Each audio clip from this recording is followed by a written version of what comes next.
Let's explore the figurative contemplation of impermanence. This is Lama Jigme Gyatso of the Buddha Joy Meditation School. Welcome to Meditate Like a Jedi. This is the Lama you are looking for. Yes, we are going to explore the figurative contemplation of impermanence. But first, if you love Star Wars and you want to learn how to meditate as effectively as Qui-Gon Jinn, be sure to subscribe and ring that notification bell. Why deal with figures of speech, metaphor and simile and hyperbole? Why? Kind of reminds me of Wizard of Oz, doesn't it? Lions and tigers and bears, oh my! Why do we do this? If all we do is intellectually consider impermanence, it's not going to affect the lower parts of our brain where our emotions live. By playing with figurative contemplations, we're enlisting the participation of our whole brain, which is pretty cool. Now, I want to give you a quick disclaimer. In previous lessons, I reminded you of the Tao Te Ching and of Yang versus Yin, or scholar versus sky dancer, or dummy versus bikini. Those on the path of patriarchy love to manipulate and love to frighten. In fact, I kid you not, the Dalai Lama wrote in Path to Enlightenment that fear is a good thing. He's a good guy, but he was raised by teachers who were patriarchal.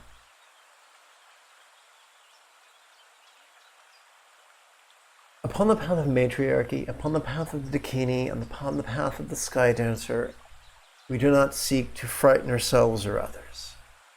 We play with impermanence not to make us straighten up and fly right, but to help us to let go. Because if the only reason we do kind things is out of fear of punishment or hope for reward, that's not loving, that's psychopathy. As healthy mammals with fully functional anterior cingulate gyri,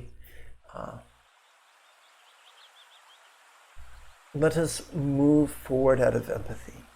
And let us practice or contemplate impermanence simply to get us better, to increase the skill with which we let go.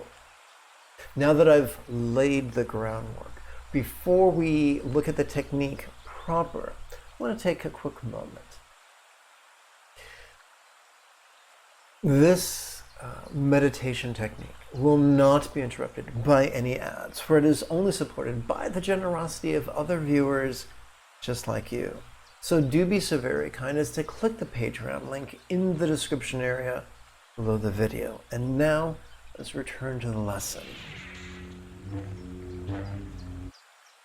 In just 3 triplets, a triplet is bigger than a couplet and smaller than a quatrain. We're going to play with both impermanence and interdependence. The first triplet reads, all worlds and their beings blissfully melt into light and dissolve into me. Well, the melting is a way of illustrating impermanence, and the light absorbing into us is an illustration of interdependence. And we continue with the pattern a second time. I too melt into light and dissolve into a vast empty void. So the melting illustrates impermanence. The absorption or dissolution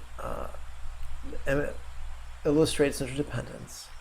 And the idea of a vast empty void illustrates non-graspability. So let's explore that a little deeper. First of all, from the top, upon the path of patriarchy, they try to get us to actively visualize. On the path of matriarchy, they let it happen. Sometimes there's a conscious visualization, sometimes there's not. Sometimes there's an unconscious visualization, other times they're not. But because it's unconscious by definition, we don't know. So what do we mean by void? Void is a metaphor for non-graspability. When we say that, consider, if you will, the illusion of the infinite azure sky and a bright and beautiful cloudless morn, which, although is tantalizing to the eye, is intangible to the touch.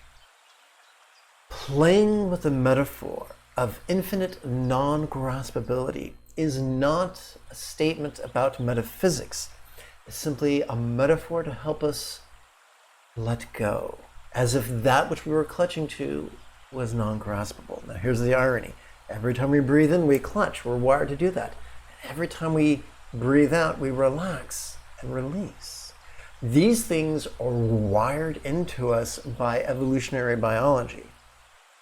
All we do is simply get out of our own way and strike the match that is already in our hands. Now, let's chant this together using the bookend chant. All worlds and their beings blissfully melt and delight and dissolve into me. I too melt and delight and dissolve into a vast empty void.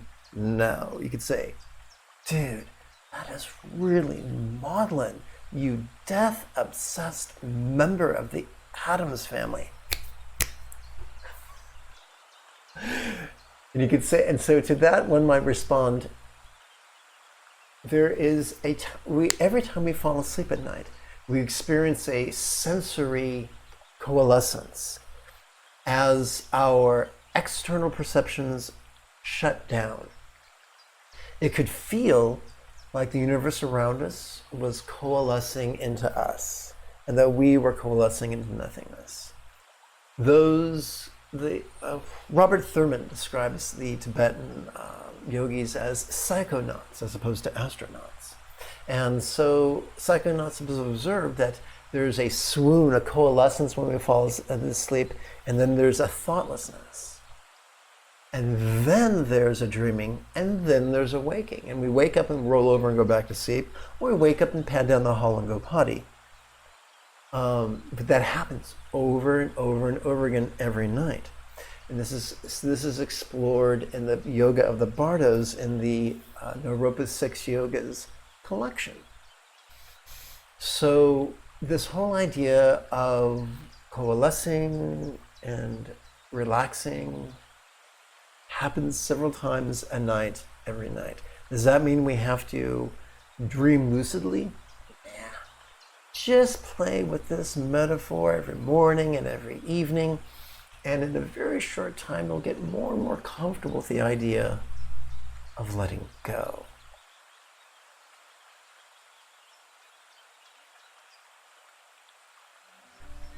If you feel I have earned it, give this video a thumbs up and share it on social media. If you're watching live, I guess you can't do that. If you're watching on a replay, write something in the comment area, for that really helps with YouTube's algorithm. During the next video in the series, we will explore the Mahamudra of awareness and openness. We will demystify it, make it easy and effective.